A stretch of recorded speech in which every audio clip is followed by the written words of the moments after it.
Alright, hi everyone. So today I went to the park and I had the goal of fixing my running form and teaching myself to barefoot run. So there's a lot of videos out there about the benefits of barefoot running and why you should do it. But a little while ago I read the book Born to Run. It's an amazing book. I really recommend it. And more recently I've been watching a lot of Tony Riddle videos.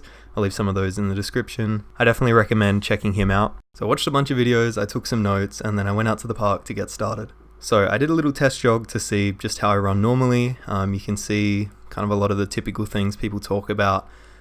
Striking with my heel, my head's pretty far forwards, and you can see I'm bouncing up and down a little bit. I have almost like a sticky running form is what I've heard it called.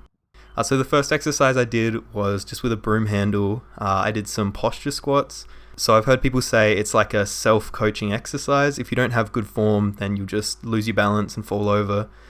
So yeah, the idea is it forces you to sort of reset your posture and yeah, improve it. So I did some with the broomstick on my arms and then a couple with the broomstick above my head. So you can kind of see straight away the little adjustments I'm making and how much more stable it makes me. So the next thing I did was just bouncing on 2 feet. The idea here is just to get used to the rhythm of barefoot running, because when you run like this you have a much faster cadence than when you jog normally. So next I did a pretty similar thing, and I actually used a metronome set to 180 beats per minute. So I did single leg hops, 4 on each foot, and then switch. And the idea is that when you switch, you really just focus on pulling with your hamstring rather than putting your foot down and pushing off. And the idea is that, yeah, you naturally, when you pull one leg up without even thinking, you'll put the other one down. And so the next exercise is just really drilling that pulling motion with your hamstring. So just having your hands on your bum and hitting your hands with the backs of your heels.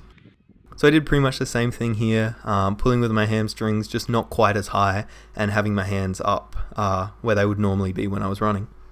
This is where I started to really feel like I was getting the technique. I was keeping my head, shoulders, pelvis stacked. I was leading with my chest, keeping my feet sort of underneath me, and just focusing on pulling rather than pushing. And yeah, it felt honestly really, really cool. A lot more like I was just gliding when I was running rather than sticking to the ground and just pushing off of it. So that was pretty much all the drills I did after that. It was just doing a bit more running, trying to really tighten up the technique. I tried a few sprints as well. So I'm really happy with how I progressed. It might not look like a massive change, but the difference in how it feels is massive. So you can see a comparison from the start of the session compared to the end of the session. I was out there for about half an hour total. But you can see my head's in a much better position. My feet are below me rather than heel striking in front of me.